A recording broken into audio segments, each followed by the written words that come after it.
എല്ലാരും ഉണ്ടാക്കി, എന്നാ പിന്നെ ഞാനും ഉണ്ടാക്കുക. No oil no ghee biryani.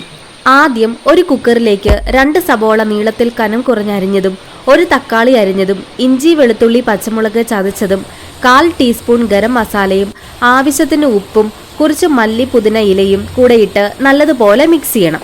ഇനി ഈ മിക്സിലേക്ക് കുറച്ച് ചിക്കൻ കൂടെ ഇട്ട് മിക്സ് ചെയ്ത് കുക്കർ മൂടി വെച്ച് വേവിക്കണം. ഒറ്റ വിസില്, അത് മതി. പ്രഷർ മാനുവലി റിലീസ് ചെയ്തിട്ട് കുക്കർ തുറക്കണം. ഇപ്പം ചിക്കനിൽ നിന്നും നെയ്യ് ഇറങ്ങിയിട്ടുണ്ട് കേട്ടോ.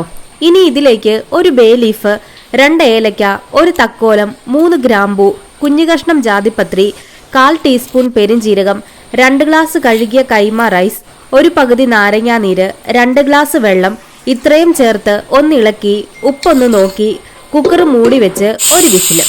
ഇനി പ്രഷർ തന്നെ പോകാൻ വെയിറ്റ് ചെയ്യണേ. പ്രഷർ പോയി കഴിഞ്ഞാൽ കുക്കർ ഓപ്പൺ ചെയ്യാം. No ghee no oil biryani ready.